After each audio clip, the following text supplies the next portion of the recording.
Bonjour et bienvenue à toi sur ma chaîne YouTube aux sources des tout petits. Ici, je te parle de formation, je te parle de compétences, je te parle de tout ce qui tourne dans le secteur sanitaire et social ou alors dans le service à la personne.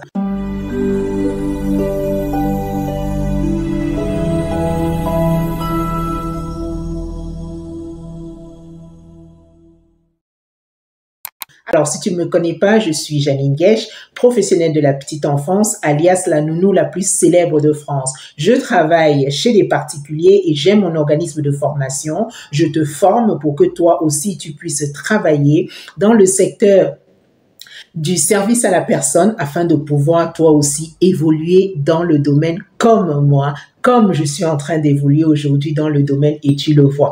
Donc aujourd'hui, nous allons parler de quoi? Nous allons parler, comme très souvent sur cette chaîne, on parle de formation, on parle de compétences, on parle de tout ce qui tourne dans le domaine du service à la personne. Le service à la personne comprend la garde d'enfants, l'aide à domicile, l'auxiliaire de vie et quelquefois aussi pour celles qui interviennent à domicile, l'aide soignante. Donc voilà, tout ceci fait partie de l'aide à domicile. C'est-à-dire qu'à partir du moment où on apporte de l'aide, à partir du moment où quelqu'un dépend de nous pour son bien-être, pour sa toilette. Quand on parle de bien-être, c'est la toilette, c'est faire à manger, c'est pouvoir sortir la personne, etc. C'est l'aide à domicile, d'accord? Et tout ceci regroupe le service à la personne. Donc, bienvenue à toi. Aujourd'hui, je vais te partager mes secrets de comment est-ce que je fais pour évoluer dans le domaine de la petite enfance parce que vous êtes nombreuses à croire que les choses se passent aussi simplement ou alors que c'est quasiment impossible pour toi aussi qui me suis. D'accord? Donc, je vais te donner mes secrets. Je les partage aussi également à la formation. Quand les gens se forment, je leur explique. Je leur dis comment est-ce que je fais. Je leur dis comment est-ce que je fais pour avancer. Je leur dis comment est-ce que je fais un entretien pour décrocher le travail, tu comprends? Et tout ça, ça passe toujours par la formation. C'est le fait de se former. Il faut te former régulièrement et surtout encore plus dans le domaine de la petite enfance parce qu'il faut savoir que c'est un domaine qui évolue beaucoup. Donc, il faut constamment être en train de se former, faire des formations continues, faire des formations qualifiantes qui vont te permettre de toujours avoir un niveau, de toujours avoir le niveau qui va permettre que tu puisses mieux accompagner les enfants. C'est mon cas. D'accord? Donc voilà, aujourd'hui, je vais te partager, ça va être une série de vidéos où je vais te partager quelques secrets au fur et à mesure de ces vidéos-là afin que toi aussi, tu puisses les mettre en pratique ou alors afin que toi aussi, qui ne te forme pas, que tu commences à partir d'aujourd'hui, quand tu seras tombé, quand tu auras vu cette vidéo, que toi aussi, tu commences à te former.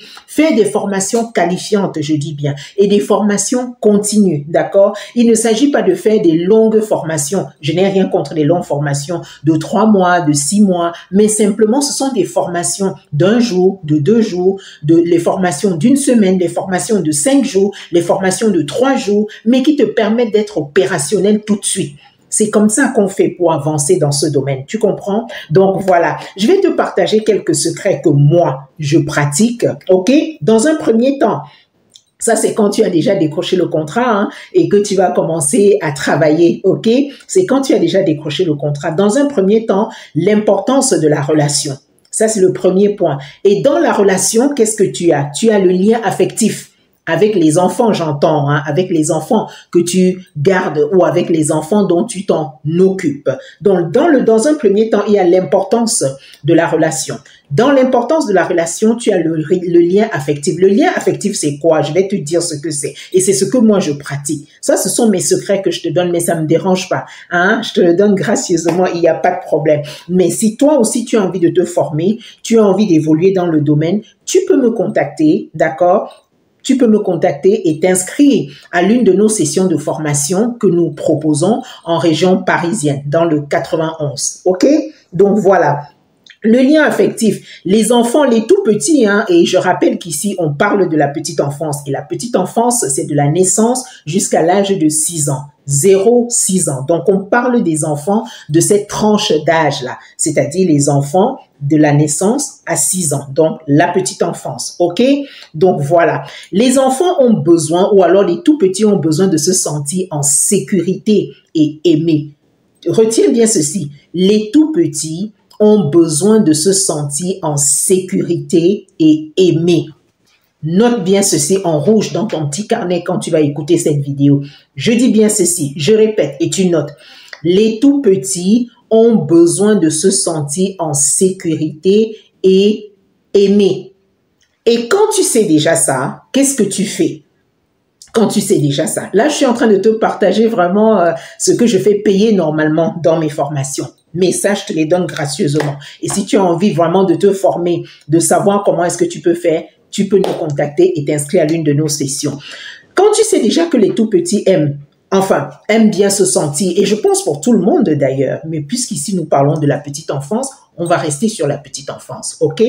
Ils ont besoin de se sentir en sécurité et aimés. Et pour que les enfants, pour que les tout petits se sentent donc en sécurité et aimés, tu dois instaurer un lien affectif solide. Tu dois instaurer un lien affectif de base qui doit être solide. Ce lien affectif de base qui doit être solide, c'est quoi? C'est le développement émotionnel et social de l'enfant. Dans le développement émotionnel, tu vas me dire, mais Janine, qu'est-ce qu'on trouve dans le développement émotionnel? Dans le développement émotionnel, c'est quoi? C'est comprendre l'enfant. D'accord? C'est comprendre l'enfant. C'est amener l'enfant à coopérer. C'est essayer, c'est pas essayer, c'est écouter l'enfant. D'ailleurs, je vais en parler à la suite. C'est écouter l'enfant. Mettre l'enfant au centre de ta journée. Ça veut dire quoi, mettre l'enfant au centre de ta journée? Lui apporter de l'affection.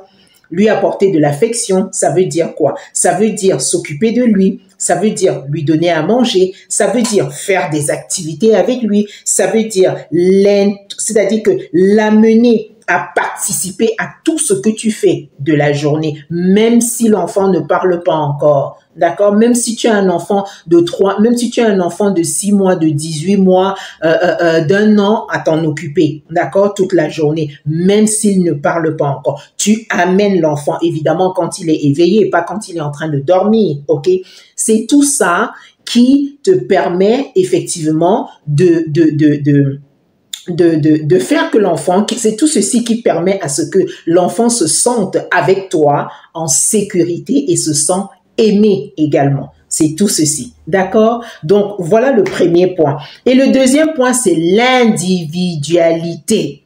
L'individualité. On est toujours dans l'importance de la relation, hein, d'accord? On a parlé du lien affectif. Je t'ai expliqué c'est quoi le lien affectif et comment tu peux faire pour développer ce lien affectif-là en tant que nounou. Le deuxième maintenant, c'est l'individualité. L'individualité, tu vas me dire, c'est quoi, Janine? L'individualité, c'est surtout d'abord ne jamais oublier que chaque enfant évolue à son rythme. Note bien ça en rouge et en gras. Chaque enfant évolue à son rythme ou alors chaque enfant a son propre rythme. Ou si tu veux, chaque enfant est unique.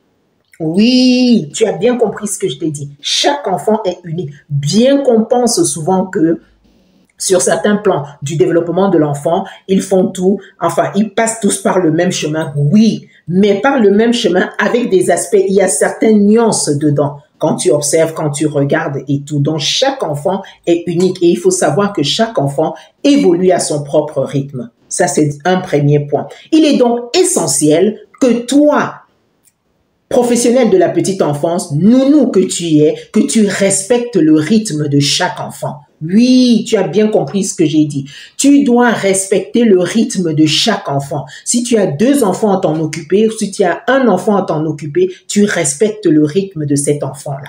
D'accord? Ça veut dire quoi? Ça veut dire que si l'enfant, par exemple, je vais prendre un exemple, hein, si tu avais l'habitude ou alors tu as entendu dire que oui, tu peux proposer telle activité, les enfants, ils aiment bien ça et tout. Par exemple, on va dire activité, on va dire puzzle. Si au moment où, si toi, par exemple, c'est l'heure de faire des activités avec l'enfant dont tu t'en occupes, l'enfant ne veut pas faire, toi, par exemple, tu mets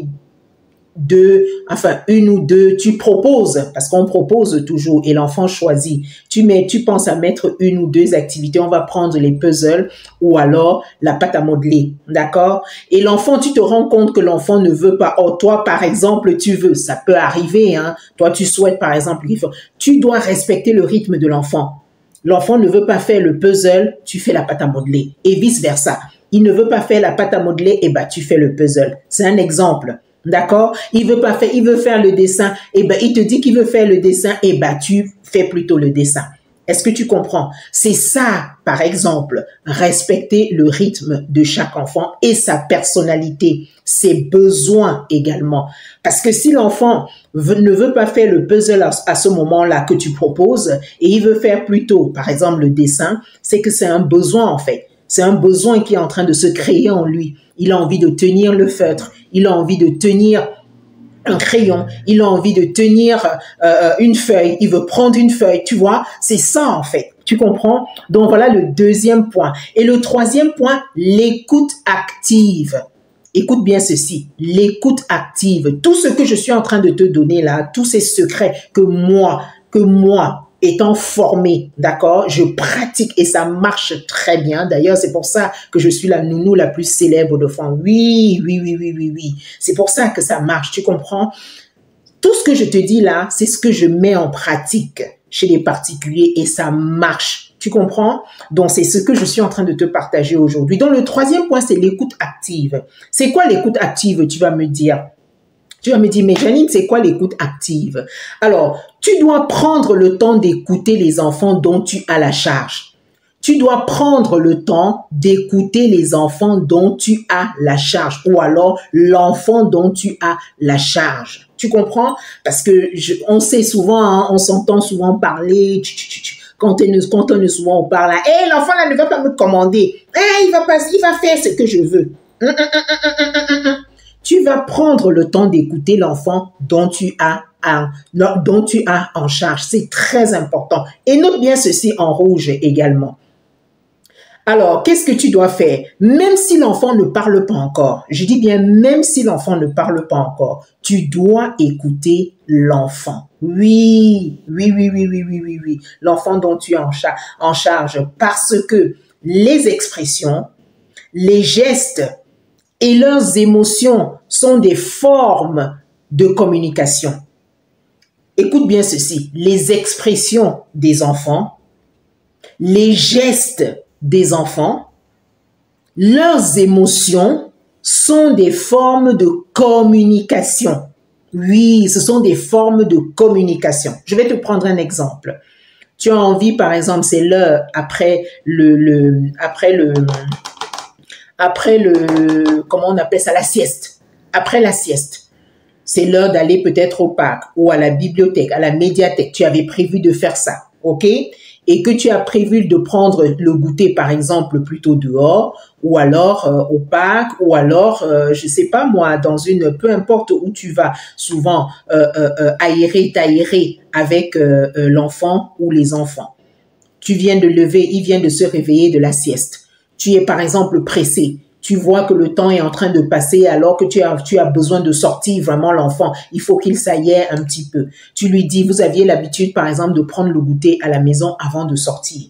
Et exceptionnellement ce jour-là, tu trouves que le temps fait défaut. Il faut que et du coup, tu sais qu'il faut sortir l'enfant. Il faut sortir l'enfant pour aérer l'enfant. OK?